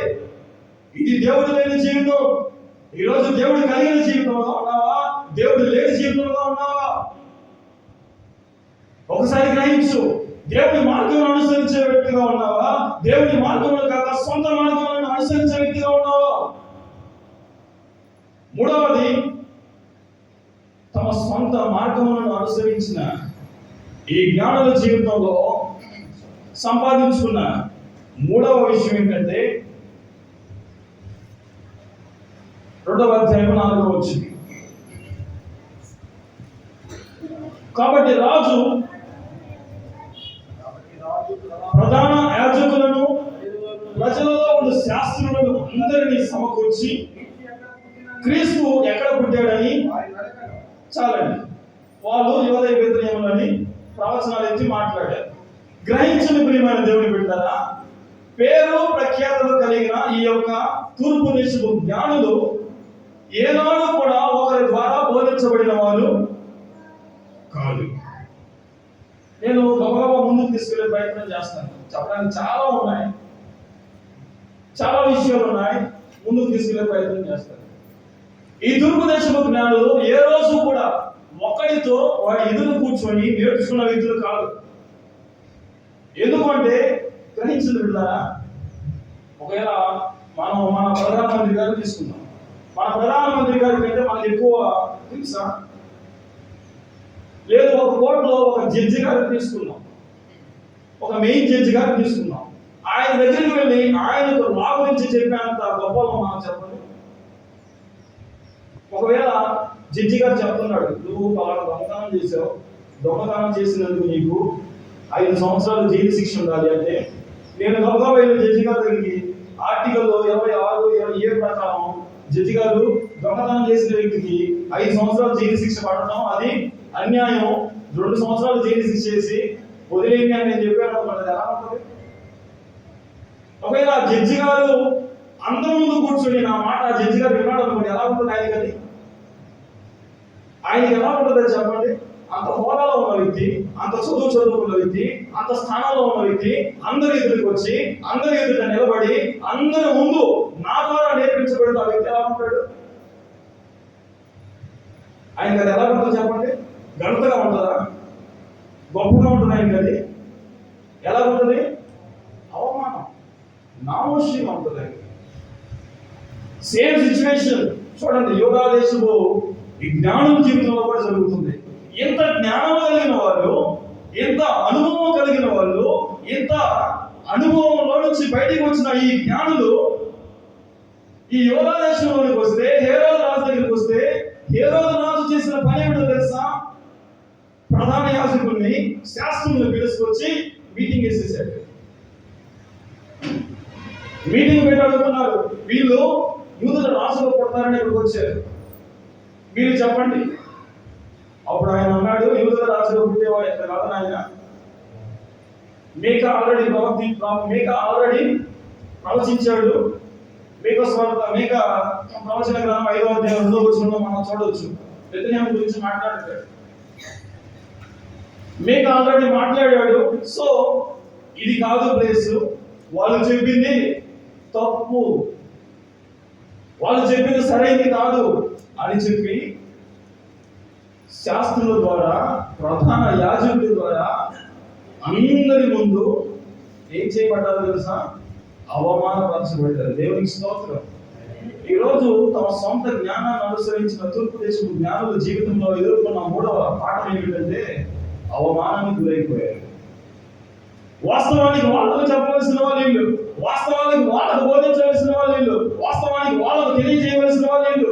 వీరి యొక్క జ్ఞానం వారితో జ్ఞానంతో పోలిస్తే అమోఘమైనది, అది అగోచరము.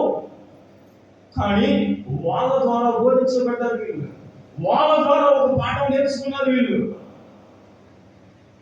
మరొక కోణం, అవమానానికి గురైన వాళ్ళు వీళ్ళు. మరొక కోణంలోని మనం ఒక్క విషయం పెట్టుకుంటాం.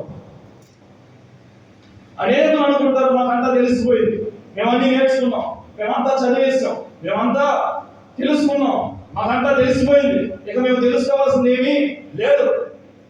దేవుడు మాట్లాడుతున్నాడు, నోరు మూసుకుని పక్కన కూర్చోండి. నీకు తెలియని సంగతులు చాలా ఉన్నాయి, పామరులు వచ్చి నీకు చెప్తారు, కూర్చోండి అంటున్నాడు. దేవునికి స్తోత్రం. ఒకవేళ నా పరిస్థితి తీసుకోండి, నా జీవితాన్ని తీసుకోండి. నేనేదో 3 సంవత్సరాలు బైబిల్ ట్రైనింగ్ చేసి, బైబిల్ చదివి, అనేక పుస్తకాలు చదివి, అనేక విధాలైన రాత్రులు వేరు ప్రార్థన చేసినంత మాత్రం అంతా తెలిసినట్టు కాదు. నేను వచ్చి ఒకవేళ అన్నాను అనుకోండి, నాకు అంతా తెలిసిపోయింది, నాకు అంతా నేను చేసుకున్నాను, బైబిల్ అంతా ఏ అధ్యాయంలో ఏ పదమో ఎక్కడ ఉందో నాకు అంతా తెలుసు, ఇక్కడ నాకు తెలియని సంఘటనలు సమాచారాలు బైబిల్లో లేదని నేను అన్నాను అనుకోండి. దేవుడు అంటున్నాడు, నోరు మూసుకొని పక్కన అప్పుడు ఉండు. నేర్చుకోవాల్సిన పాఠాలు చాలా ఉన్నాయి. పక్కన కూర్చొని నోట్స్ పెట్టి తీసుకొని ఏంటి రాసుకో, నేర్చుకో. తెలుసని ఎగరకో, తెలుసని ఆరాటపడిపోకు. తెలుసుకోవాల్సినవి చాలా ఉన్నాయి. మర్యాదగా కూర్చొని సానుభూతి అయిన హృదయం కలిగి నేర్చుకోమంటాడు. దేవునికి స్తోత్రం. తెలుసని ఎరగకరా బాబు, ఏమో నాకు నేను చెప్తున్నా. తెలుసుకోవాల్సింది చాలా ఉందన్న హృదయంతో దీనత్వం కలిగి నడవమంటాడు. దేవునికి స్తోత్రం. తెలుసు ఎగిరితే వచ్చే గతిదే గ్రహించు. తెలుసు ఆరాటపడితే వచ్చే సంభవించే పరిస్థితిదే. చిన్న పిల్లలు వచ్చి నీకు బోధిస్తారు, చిన్న పిల్లలు వచ్చి నీతో మాట్లాడతారు, చిన్న పిల్లలు వచ్చి నీకు జ్ఞానం నేర్పిస్తారు. సొంత జ్ఞానాన్ని ఆధారం చేసుకుంటూ వచ్చే పరిస్థితి. ఇదంతా జరిగిన తర్వాత, ఈ శాస్త్రులతో బోధించబడిన తర్వాత వీళ్ళు రియలైజ్ అయ్యారు, okay, something happened wrong in our history, in our life. Now we are not in the right position to do something according to ourselves what we desire to do. So ఏదో మనము వేరేది చేయాలి.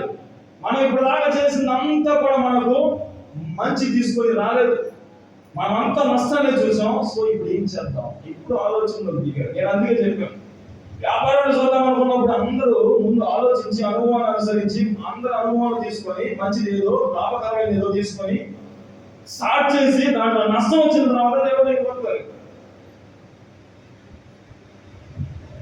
అప్పుడు realise అయ్యారు. ఏ రోజు అన్నాడు, ఒకవేళ మీరు కనుగొంటే మీరు వచ్చి నాకు చెప్పండి, నేను కూడా వచ్చి ఆయన్ని ఆరాధిస్తాను. సొంత జ్ఞానాన్ని అనుసరించినంతసేపు వీళ్ళు ఏమైపోయారంటే చిక్కుల్లో చిక్కుకున్నారు. ఇప్పుడు సరైన దారిలోకి వచ్చారు, బయటకు వచ్చారు. ఏ రోజు ప్యాలెస్ లో నుంచి, ఆ యొక్క రాజరికమైన భవనంలో నుంచి బయటకు వచ్చి మరలా నక్షత్రాన్ని చూశారు.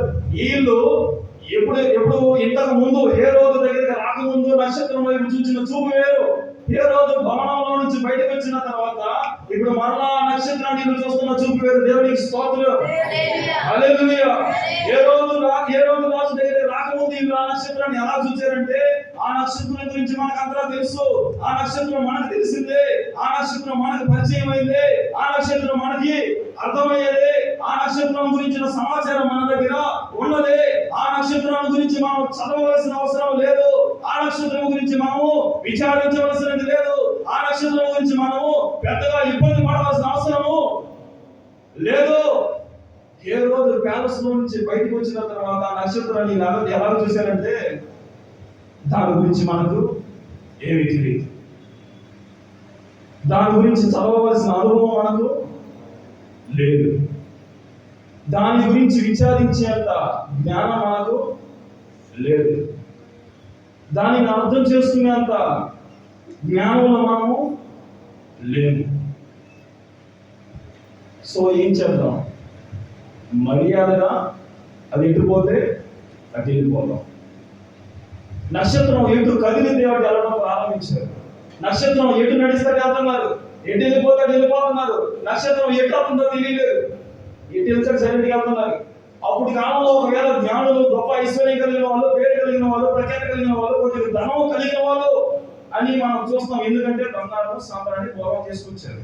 సహజంగా చరిత్రకారులు చెప్తారు, వాళ్ళ ఒక్కొక్కళ్ళు అరేబియా నుంచి, ఇండియా నుంచి, అదేవిధంగా ఈజిప్ట్ నుంచి వచ్చారంటారు. ఈ 3 దేశాల నుంచి వచ్చిన వాళ్ళు గొప్ప ధనం కలిగిన వాళ్ళు. ఎందుకంటే వాళ్ళు తెచ్చిన బహుమతులే చెప్తున్నాయి వాళ్ళు ఎంత ధనం కలిగిన వాళ్ళు.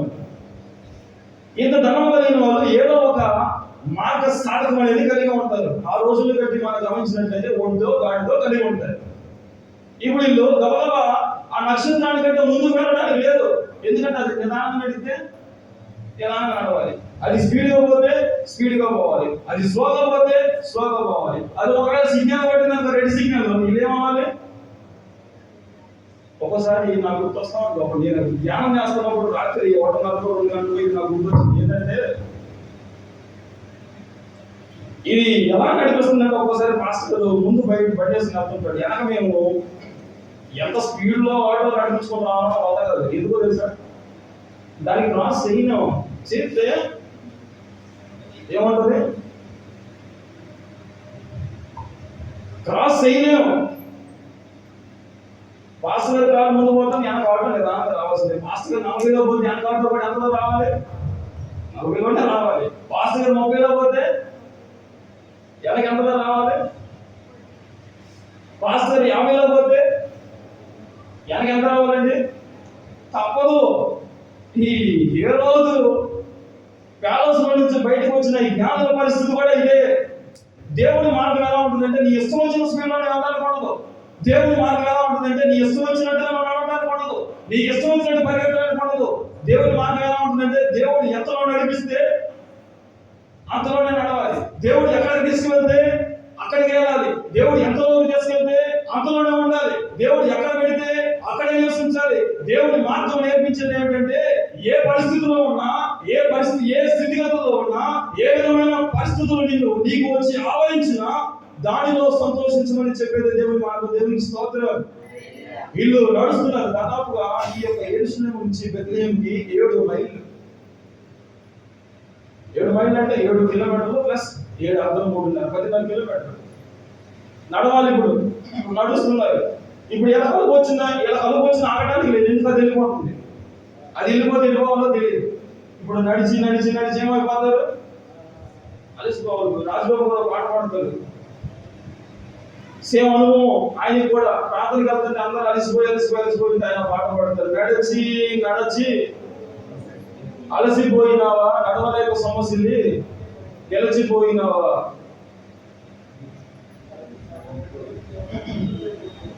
దేవుని మార్గాన్ని అనుసరించేటప్పుడు కూడా ప్రతి ఒక్కరి జీవితంలో ఎదుర్కొనే అనుభవం ఇది. అలసిపోయింది జీవితాన్ని. ఈరోజు అనుభవిస్తున్నావా? అలసిపోయి కూర్చున్నావా? చివరికి వెళ్ళారండి, అనుసరించి వెళ్ళారు. దేవుని మార్గంలోకి వచ్చారు. ఇప్పుడు మొత్తానికి వాళ్ళ సొంత అనుభవం వదిలేశారు, పేరు వదిలేశారు, ప్రఖ్యాతి వదిలేశారు, వాళ్ళ జ్ఞానం వదిలేశారు, అంత వదిలేశారు. దేవుడు ఎన్నడుగుతో నడుతున్నారు. ఇప్పుడు అంత అయిపోయింది. వచ్చాడు దేవుడు. ఎటు నడుస్తుంటే అటు నడుస్తున్నారు, ఎటు నడిపిస్తే వెళ్ళిపోతున్నారు. ఇప్పుడు మాట్లాడుతున్నారు. యేసు ప్రభు దగ్గరికి వచ్చారు. బెత్లెహేము దగ్గరికి వచ్చారు. పశువుల పాకలోకి వెళ్ళింది, ఆ నక్షత్రం అక్కడ ఆగింది. యేసుక్రీస్తు దగ్గరికి వెళ్ళి చూసిన వెంటనే ఏమైపోయారో తెలుసా? 10వ వచనం 2:10. వారు ఆ నక్షత్రమును చూచి చాలండి, ఏమొచ్చింది? అధ్యానంగా వచ్చింది. ఇప్పుడు వారి జీవితంలోనికి ఇంతకు ముందు కన్ఫ్యూజన్, అనాలోచన, ఇంతకు ముందు నిరాశ, ఇంతకు ముందు కన్నీరు, ఇంతకు ముందు ప్రజలందరి కన్నీరుకి, ప్రజలందరి యొక్క జీవితంలో నిరాశకి కారకులయ్యారు. ఇంతకు ముందు అవమానం. ఇప్పుడు దేవుడి మార్గంలోకి ఎప్పుడైతే వచ్చారో, దేవుడి మార్గంలోనికి ఎప్పుడైతే వచ్చి నడవటం ప్రారంభించారో, వారి జీవితంలోనికి ఏమొచ్చింది? అజ్ఞానభరితులైపోయారు. ఈ రోజు దేవుడి మార్గంలో నడిస్తే నీ జీవితంలోకి వచ్చేది ఏంటో తెలుసా? కన్నీళ్ళు కాదు, నిరాశ కాదు, వితుపు కాదు, అజ్ఞానంలో. దేవుడి మార్గంలో నేను నడవమంటున్నాడు. కారణం ఏమిటంటే నిన్ను ఆనంద భరితుడిగా మార్చడానికి. నువ్వు ఆనందించాలనుకుంటున్నావా? నీ కుటుంబంలో సంతోషాన్ని చూడాలనుకుంటున్నావా? నీ కుటుంబంలో సమాధానం చూడాలనుకుంటున్నావా? నీ కుటుంబంలో కన్నీళ్లను పోగొట్టుకోవాలనుకుంటున్నావా? నీ కుటుంబంలో అశాంతిని రూపమాపాలనుకుంటున్నావా? దేవుడి మార్గంలోనికి రా, దేవుడితో నడు, దేవుడితో సహవాసం చేయి. అత్యానంద భరితులుగా దేవుడు నన్ను మారుస్తాడు. దేవుడికి స్తోత్రం. అత్యానంద భరితులయ్యారు. రెండవది, తమ బిడ్డలు వింటారు, తమ కానుకలు 11వ వచనం నేను రాస్తున్నాను. తమ కానుకలు యేసుక్రీస్తు వారికి సమర్పించారు. సమర్పించిన తర్వాత ఆ యొక్క పశువుల పాత్ర నుంచి బయటకు వచ్చిన తర్వాత ఒక విచిత్రమైన అనుకోని సంఘటన వాళ్ళ జీవితంలో వాళ్ళు చూచారు. కళ వచ్చింది. ఆ కళలో వాళ్ళు చూసిన పరిస్థితి ఏమిటంటే, ఆ కళలో దేవుడు వారితో మాట్లాడుతున్నాడు. ఏమని మాట్లాడుతున్నాడు అంటే, మీరు ఏ మార్గం నుంచి అయితే వచ్చారో ఆ మార్గంలో మీరు వెళ్ళవద్దు. ఆ మార్గంలో కాకుండా వేరొక మార్గంలో కూడా మీరు వెళ్ళండి. ఈ మార్గంలో మీరు వెళ్తే మీ జీవితాలు చిక్కుల్లో పడిపోతాయి. ఈ మార్గం నుంచి కాకుండా వేరొక మార్గంలో మీరు కనుక వెళ్ళగలిగితే మరలా మీరు మీ ప్రయాణాన్ని సక్రమంగా సాగించుకొని మీ గమ్యస్థానాన్ని చేరుకుంటారని బోధించాడు దేవుడు. దేవునికి స్తోత్రం. రెండు విషయాలు. ఒకటి, దేవుడి మార్గమును వెంబడింపక ముందు ఎవరి ద్వారా బోధించబడ్డారు వీళ్ళు? ఎవరి ద్వారా పాఠాలు నేర్పించబడ్డారు? ప్రధాన యాజకుడి ద్వారా, శాస్త్రుల ద్వారా బోధించబడ్డారు. అనగా గొప్ప మనుషులు తక్కువ స్థాయిలో ఉన్న మనుషుల ద్వారా బోధించబడ్డారు. దేవుడి మార్గంలోకి వచ్చి దేవుడి జ్ఞానాన్ని అనుసరించి దైవ కార్యాలను అనుసరించి నడవడం ప్రారంభించిన తర్వాత ఎవరు బోధిస్తున్నారో తెలుసా? ఇప్పుడు స్వయాన దేవుడే బోధిస్తున్నాడు. దేవునికి స్తోత్రం. 12వ వచనంలో మాట్లాడతాడు, స్వప్నమందు వాళ్ళు దేవుని ద్వారా బోధించబడిన వారై. దేవుడి మార్గంలో నడిస్తే నీకు ఎవరు చెప్పాల్సిన అవసరం లేదు. డైరెక్ట్ గా దేవుడే నీతో మాట్లాడుతాడు. దైవ కార్యాలను నువ్వు డైరెక్ట్ గా అర్థం చేసుకోగలుగుతావు. దేవుడే నీ ద్వారా మాట్లాడిస్తాడు. దేవుడే నీ ద్వారా మాట్లాడతాడు. దేవుడే నేరుగా నీ హృదయంతో మాట్లాడతాడు. ఈరోజు చాలా మంది నాతో మాట్లాడలేదు. దేవుడి స్వరం నేను వినడం లేదు. దేవుడి కార్యాలు నా జీవితంలో నేను అనుభవించలేకపోతున్నాను. దేవుడి కార్యాలు నేను అర్థం చేసుకోలేకపోతున్నాను. గల కారణం ఏమిటి అంటే, దేవుడి మార్గంలో ఉంటే అవి నీకు అర్థం అవుతాయి. దేవుడి మార్గంలో లేకపోతే ఎక్కడ పడితే ఎలాగో దేవుడి కార్యాలను నువ్వు అర్థం చేసుకోగలుగుతావు. ఎక్కడ ఉన్నావు దేవుడి దేవుడు అడుగుతున్నాడు. దేవుని కార్యాలు అర్థం చేసుకునే పరిస్థితిలో ఉన్నావా? అర్థమవుతున్నాయా నిజంగా దేవుని కార్యాలు నీకు? అర్థం కాని పరిస్థితిలో ఉన్నావంటే గ్రహించు. ఏ మార్గంలో ఉన్నావు? దేవుని మార్గంలో ఉన్నావా? సొంత మార్గంలో ఉన్నావా? దైవ జ్ఞానాన్ని అనుసరించి నడుస్తున్నావా? సొంత జ్ఞానాన్ని అనుసరించి నడుస్తున్నావా? దైవ అనుభవం చేత ముందుకు వెళ్తున్నావా? సొంత అనుభవం చేత ముందుకు వెళ్తున్నావా? వాస్తవానికి వాళ్ళు వచ్చిన దారి చాలా సింపుల్ దారి. 7 మైళ్ళు చాలా సింపుల్ మార్గం, సాఫీ ప్రయాణం. కానీ తిరుగు ప్రయాణం వేరొక మార్గం చాలా కష్టతరమైనది. ఈ ప్రయాణం ఎంత కష్టతరం అంటే, సాధారణమైన రోడ్డు అందరికి సింపుల్ అమ్మా. ఇప్పుడు ఒంగోలు నుంచి మొదలు కూడా చాలా సింపుల్. అట్లా కాకుండా అక్కడ నుంచి మధ్యపడి నుంచి రుద్రాల నుంచి మరలా జలపాల నుంచి ఆ జలపాల నుంచి మరలా మైన్పాడు వచ్చి మైన్పాడు నుంచి మరలా ఎదురు నుంచి నోట్లు కూడా ఎంత కష్టం చెప్పండి. కష్టమా సులువా? కష్టమా సులువా చెప్పండి. దేవుడు చెప్పింది కూడా అలాగే ఉంది కావాలి. దేవుని మార్గంలో చెప్పే మాటలన్నీ ఎలా ఉంటాయో తెలుసా? సులువుగా ఉండవు. దేవుడు చెప్పే పద్ధతులన్నీ సులువుగా ఉండవు. దేవుడు చెప్పే కార్యాలన్నీ సులువుగా ఉండవు. కానీ అనుసరిస్తే దేవుడి మహిమ నువ్వు చూస్తావు. దేవుడికి స్తోత్రం. కానీ దానిని పాటిస్తే గొప్ప జీవితం నువ్వు చూస్తావు. ఒకవేళ వాళ్ళు ఇది చాలా కష్టంగా ఉంది, మా బండిలో పెట్రోల్ అంత లేదు, మా గాడి దగ్గర ఆహారం అంత లేదు, మేము అంత దూరం వెళ్తే మా ప్రాణాలు ఏమైపోతాం, కోల్పోతామని ఒకవేళ ఏ దారిలో వచ్చారో ఆ దారిలో తిరిగి వెళ్ళారు అనుకో, ఏమైపోతాయి చెప్పండి? ప్రాణాలు కోల్పోయాయి. దేవుని మార్గాన్ని అనుసరించి, దేవుని కార్యాన్ని అనుసరించి, దేవుని ఆజ్ఞలను అనుసరించి దేవుడి ద్వారా బోధింపబడిన వారై దేవుడి ద్వారా బోధించబడిన మార్గంలో వెళ్ళారు కాబట్టి నేరుగా వారి యొక్క స్వస్థానానికి వాళ్ళు చేరుకున్నారు. దేవునికి స్తోత్రం. ఈ దినమున ప్రియమైన దేవుని బిడ్డలారా, దేవుని మార్గంలో నువ్వు నడిస్తే నీకు అత్యానందభరితం. దేవుని మార్గంలో నువ్వు నడిస్తే వేరొకరు నీకు బోధించరు, కానీ దేవుడే నీకు బోధిస్తాడు. దేవుని మార్గంలో నువ్వు నడిస్తే ఒకవేళ అది కష్టతరమైన దాని అనుభవంలో ఉన్న మేలు నువ్వు చూస్తావు. దేవుని మార్గంలో నడుద్దామా? సొంత మార్గంలో నడిచిన ఆ యొక్క జ్ఞానులు చూడరాని కార్యాలు చూశారు. ఎప్పుడైతే దేవుని మార్గంలోకి వచ్చారో అనేకమైన మేలు చూశారు. సౌలు సొంత మార్గాన్ని అనుసరించినంత కాలం అనేకుల కన్యలకు కారణమయ్యాడు. ఎప్పుడైతే దేవుని మార్గాన్ని అనుసరించాడో అనేక ఆత్మలకు ఒక ఆత్మీయ తండ్రిగా మారాడు. బిలాము సొంత కార్యాన్ని అనుసరించినంత కాలం తన కుటుంబానికి నాశనం తీసుకొచ్చే వ్యక్తిగా మారాడు. బిలాము ఎప్పుడైతే దేవుని యొక్క మార్గాన్ని అనుసరించి, దేవుని మాటలను అనుసరించి నడిచే వ్యక్తిగా మారాడో అనేకులను దీవించే ఒక ప్రవక్తగా మారాడు. ఈరోజు దేవుని కార్యాలను అనుసరించి నడుద్దామా? దేవుని మార్గంలో నడుద్దామా? ఆ దేవుని దారిలోని ధన్యతను మన కుటుంబంలోనికి, మన సంఘాలలోనికి, మన జీవితంలోనికి తీసుకుని పోతాం. దేవుని మాటలను దీవించిన గాక. ఆమేన్. ప్రార్థన. పరిశుద్ధానికి స్తోత్రం. ఈ దినం కొంత మాట్లాడాలని నీకు వందనాలు ప్రభువా. చెప్పబడే ప్రతి వాక్యం నీరు కట్టి మీరు ఫలించి